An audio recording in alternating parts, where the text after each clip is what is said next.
Thank you so much for joining me this afternoon, and thank you for tuning in from wherever you are around the world. So I'm Anita from Small World Marketing, and we have been representing Green Safaris since November last year, so about 8 months now.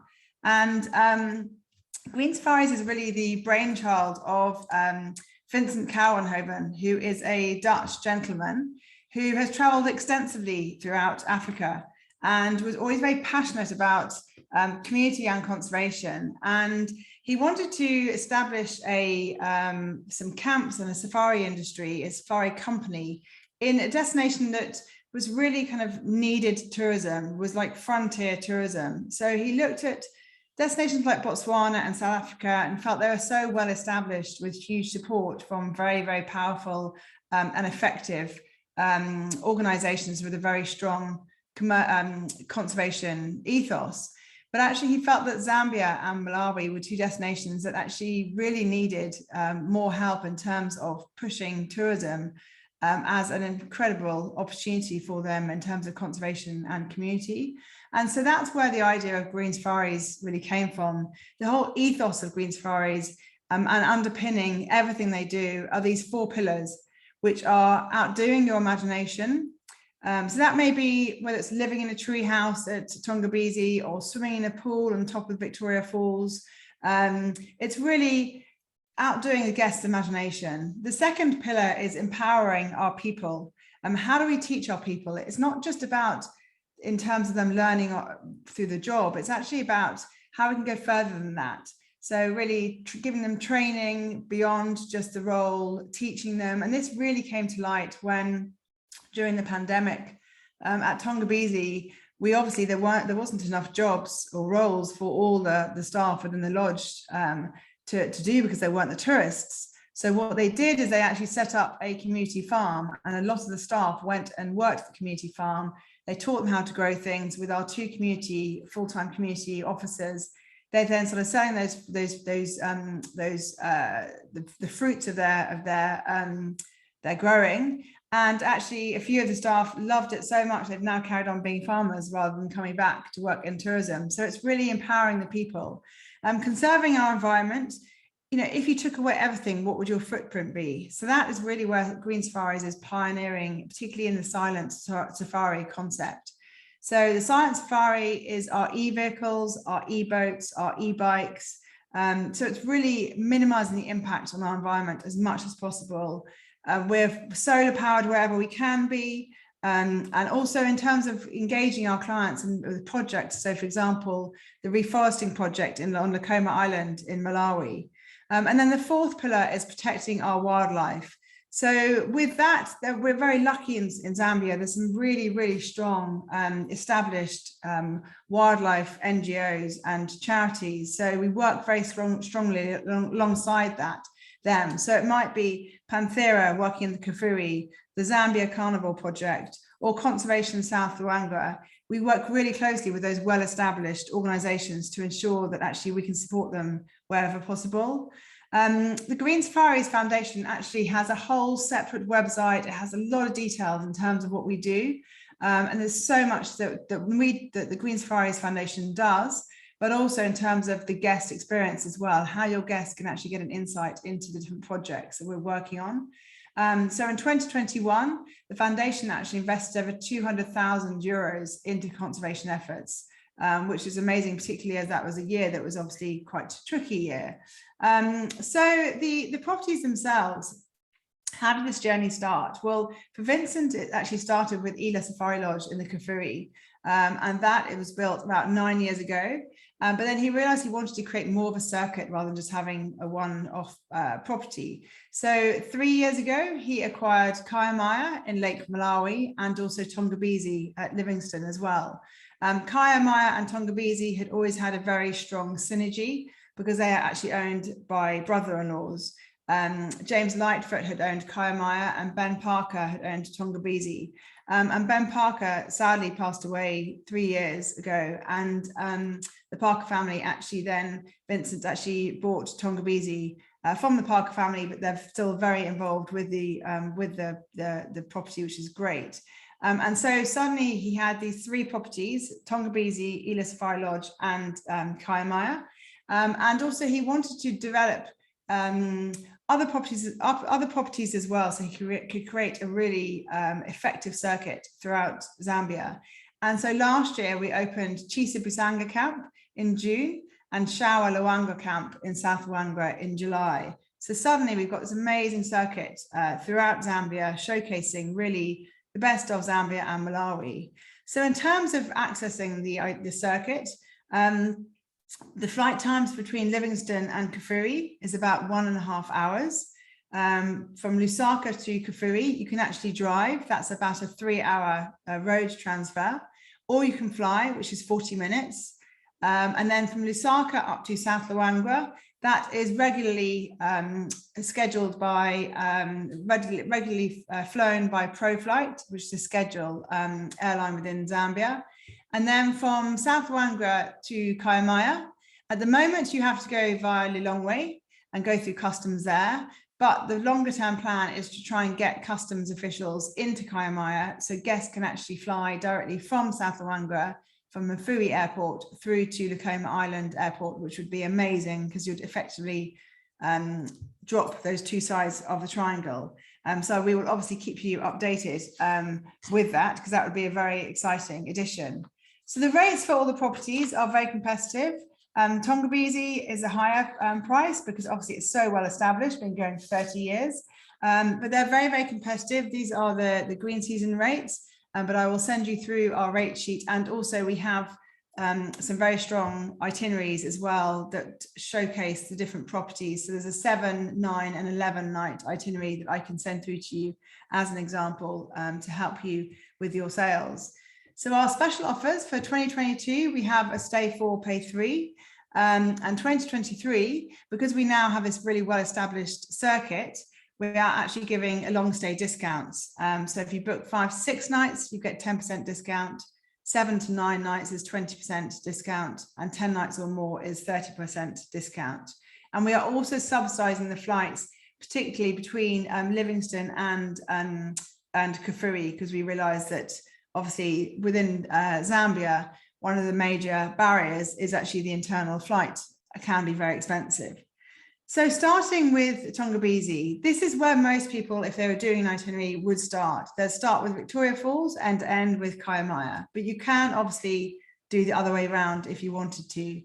So Tongabizi, this is really one of the 4 pillars of outdoing your imagination. So this is the main area of Tongabizi, which is utterly stunning. It's located on the Zambezi River. It's an absolutely beautiful spot, one of the widest parts of the river. And it's just the most stunning location. So there are different types of rooms that suit all different guests. Our 5 river cottages are our entry-level rooms. So they're the lowest price rooms, and they are best for couples. We also have a very, very cool open-fronted treehouse, which is brilliant for those couples who are wanting something a little bit more adventurous. It's utterly stunning. It's right on the river. It's as the name as it suggests, it is open fronted. The other rooms are all enclosed and air conditioned. And so probably for those guests that are a little bit more nervous, maybe choose one of our other rooms. But our reservations team are amazing, because if you tell them what your client is like, then they can help you decide which room to put them in. We also have the dog house, which has a plunge pool, and then we also have our 2-bedroom garden house, which is brilliant for families in particular. It's set back slightly from the river. It's in a walled area, and it's got a beautiful garden itself. So it's a bit more relaxing for parents who don't have to worry about the children being too near the river. So Tongabizi is opened all year round, and we have a green season and high season. The green season runs from 1st of Jan to the 30th of April, and from the 1st of October to the 31st of December. And they tend to have showers, particularly November to March, mainly in the afternoon. High season is 1st of May through to the 30th of September. And the weather then is warm days during the day, but in the mornings and evenings, it can be quite cool. So it's always worth recommending your guests bring another layer. so many people go to Africa and just presume it's going to be hot. And actually I've never been so cold as I have been in Africa, because the rooms are just not designed for cold. So it's always worth bringing an extra layer if you're coming at this time of the year. So these are our river cottages, which are our entry level cottages. They have a very big roof terrace. You can have private dining on the roof terrace. They're beautifully designed, right on the river, so it's stunning. You can see the view there, just how beautiful the view is. And then we also have our little fire pit area where guests can come and have pre-dinner drinks around. And then our premium rooms are the honeymoon, nut and birdhouse. So these are all enclosed with air conditioning. They have plunge pools, beautiful views of the river, but they're not on the river. The only rooms on the river are the river cottages and the treehouse. But still all differently designed, and a lot of the interiors come from Katundu, which is a women's workshop that has been set up on Likoma Island in Malawi. So you'll see a lot of the chandeliers and a lot of the interior designs are actually made at Kaimaya in Malawi and brought to Tongabizi. This is Doghouse, which is our stunning, really big family unit. And then Garden Cottage, which is the one that's very good for families because it's enclosed. You can see here, enclosed with a pool, two very, very big rooms. This is a twin room. And then this is the Treehouse, which is a total opposite of Garden House, totally open. The rooms, the bed is built into the rock, and it's just utterly stunning, right on the river. Tangala House is our exclusive use house. This is very good for small groups traveling together. And it's actually was a home of the Parker family. It still is a home of the Parker family, but that's a brilliant exclusive use option. Sindabisi is our sister property to Tongabizi. It's about a 10-minute boat ride away from Tongabizi. There are 5 chalets on the island, and we only allow children aged 14 years and older because of the fact, as you'll see, it's right on an island in the middle of the Zambezi River. So it's utterly spellbinding. We had 2 fam trips that went down recently, and they both agreed that what they would do is have 2 nights at Tongabizi, 1 night at Sindabisi, because it's just such a compliment to Tongabizi, and it's just utterly, utterly beautiful. So again, only very small, 5 rooms. All the rooms are overlooking the river, all quite open. They have their own little dining area, pool area, so you're completely separate from Tongabizi. And actually, for guests who just want to stay at Sindabisi, they can go straight there. They don't previously used to have to check in when you're staying, check into Tongabizi first and then go down to Sindabisi. But now you can actually go directly to Sindabisi. So in terms of activities at Tongabizi, this is our squeaky sandbar, which is a real favorite for lunches, for sundowners, for romantic dinners. You have dinner there, candlelit dinner there, and your valet, your butler, will bring your food across by boat from the main Tongabizi.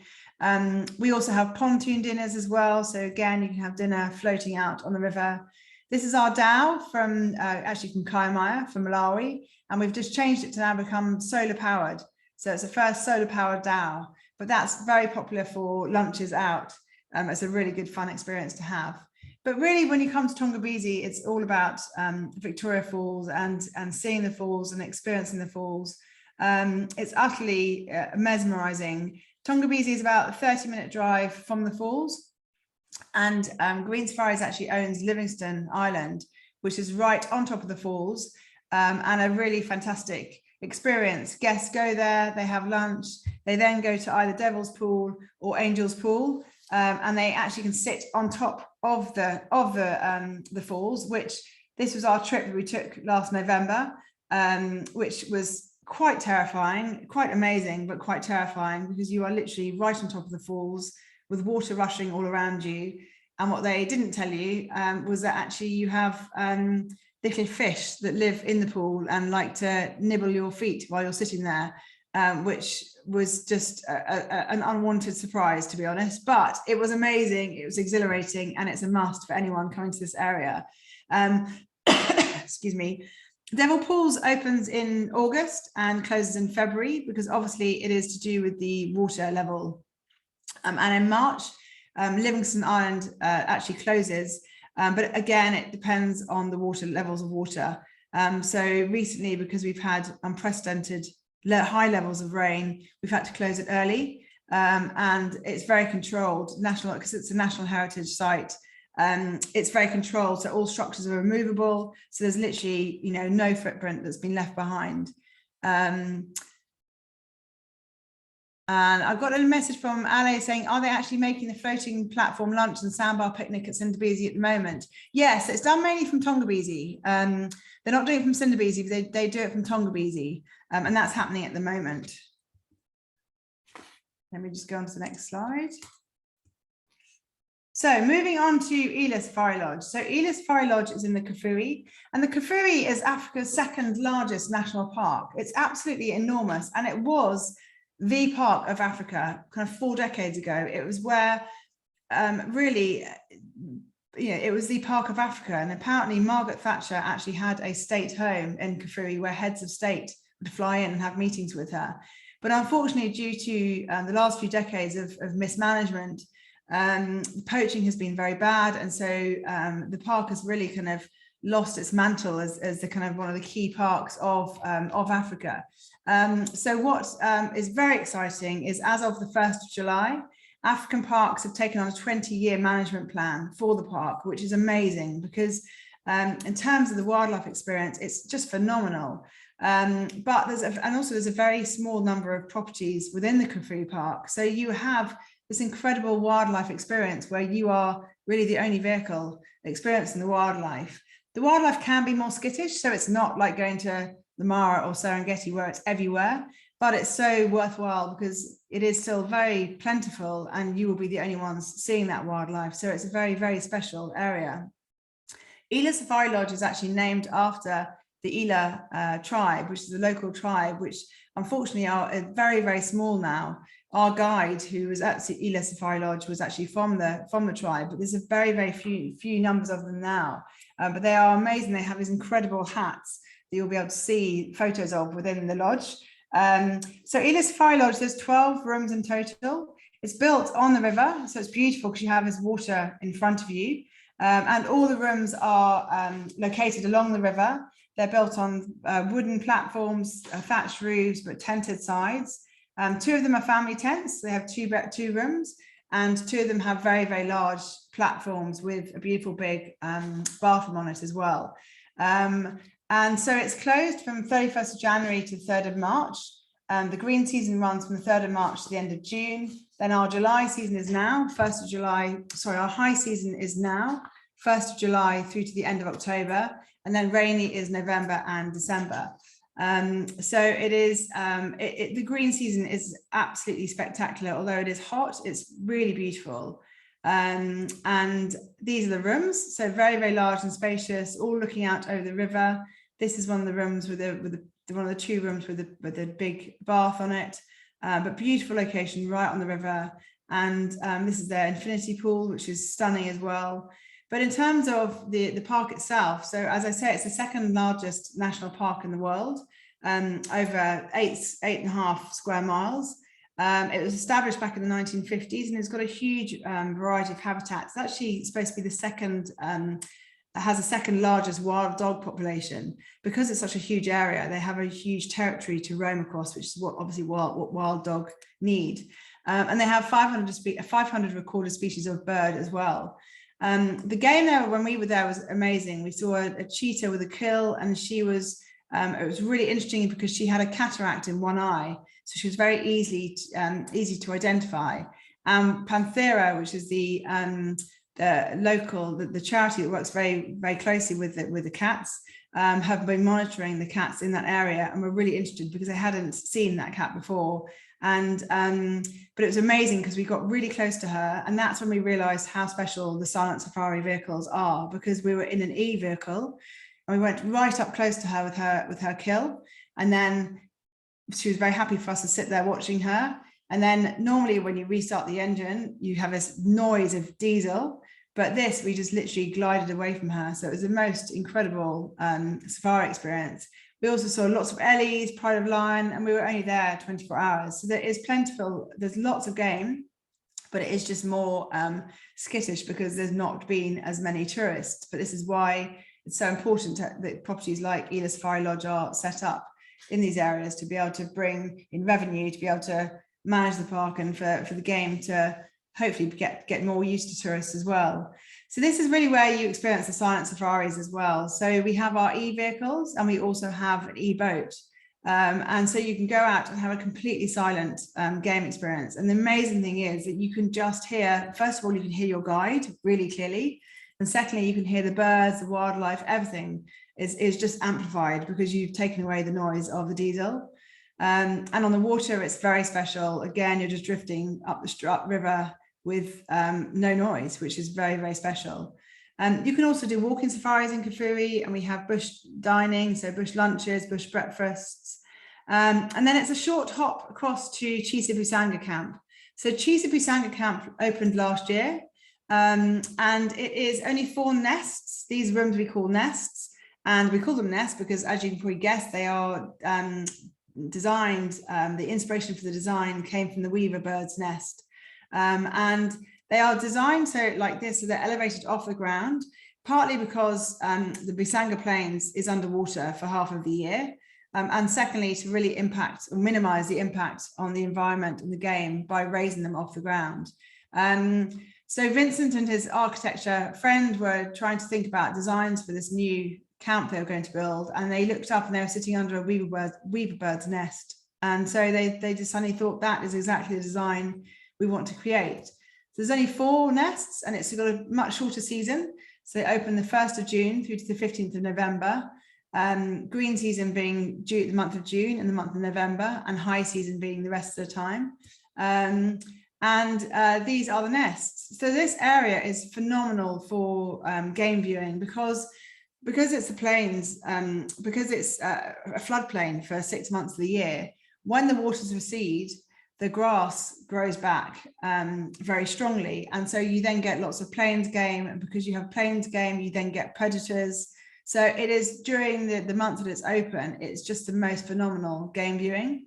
So these are the interiors of the nests. They're small but perfectly formed. They have a big opening at the front that you can sit, and obviously you're elevated so you can look out over the plains.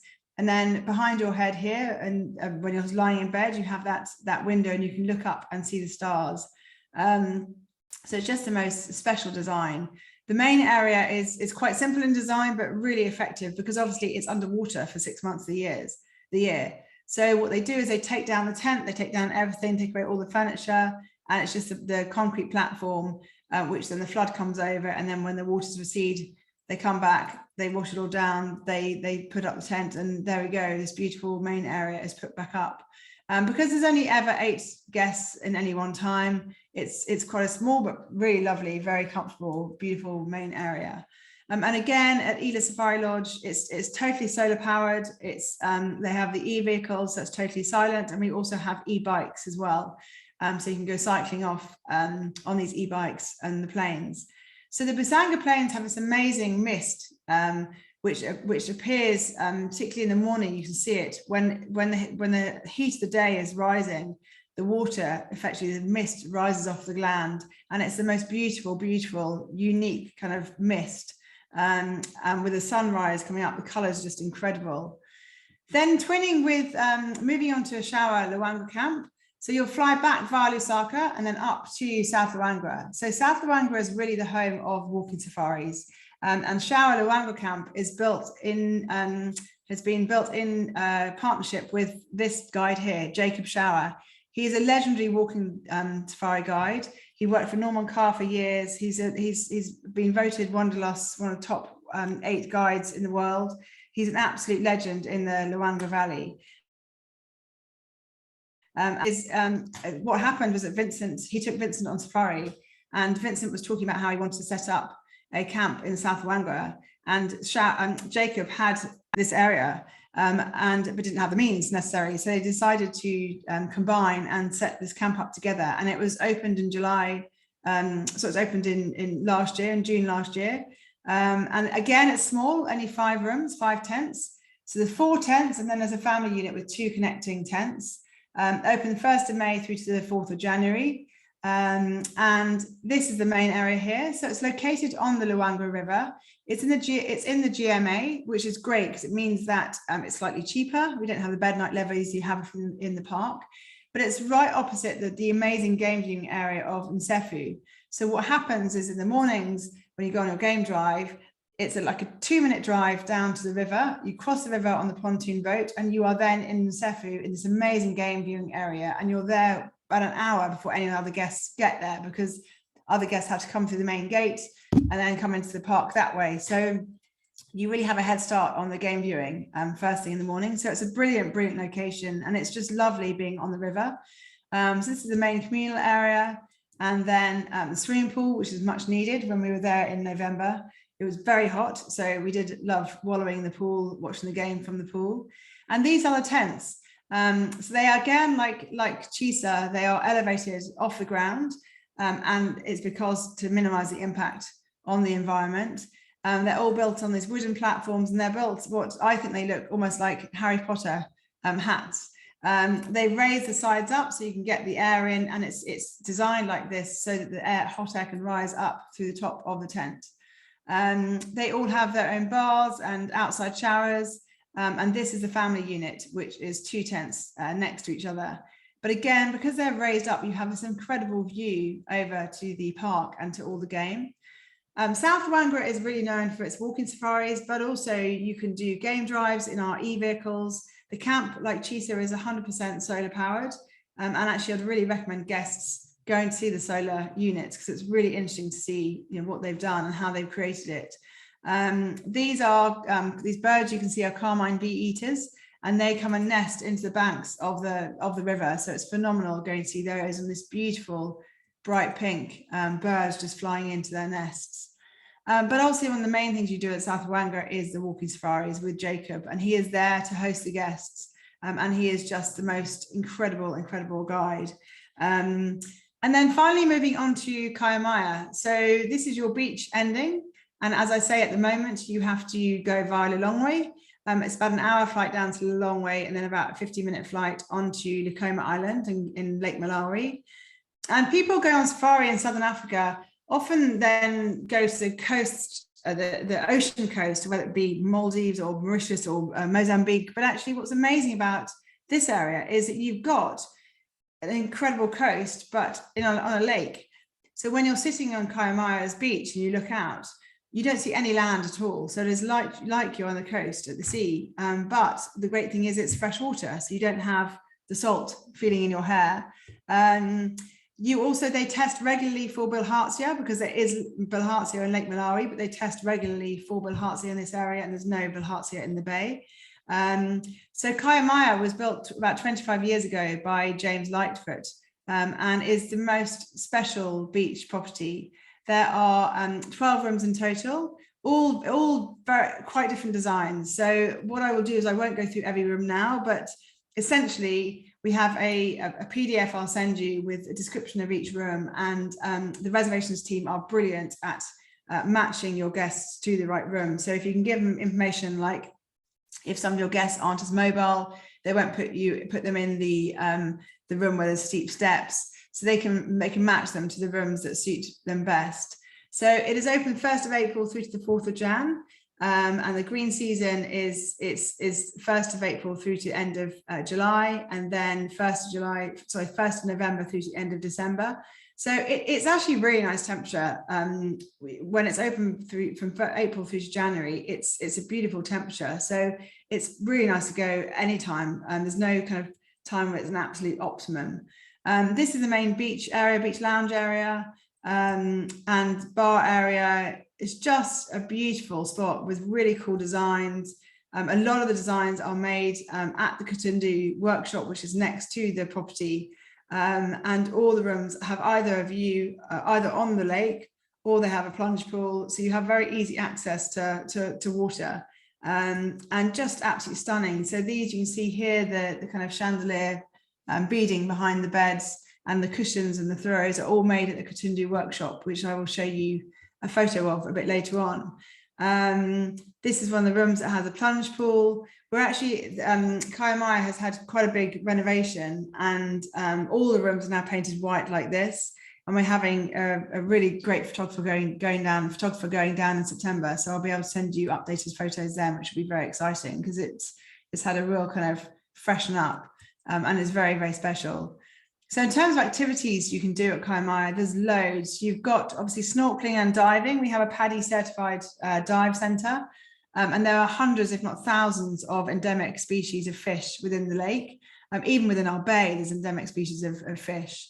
So you can go snorkeling or diving if you're a keen diver. We have kite surfing, we have kayaks, stand-up paddle boards, sailing. It is water sports heaven. And obviously sundowner cruises we do as well.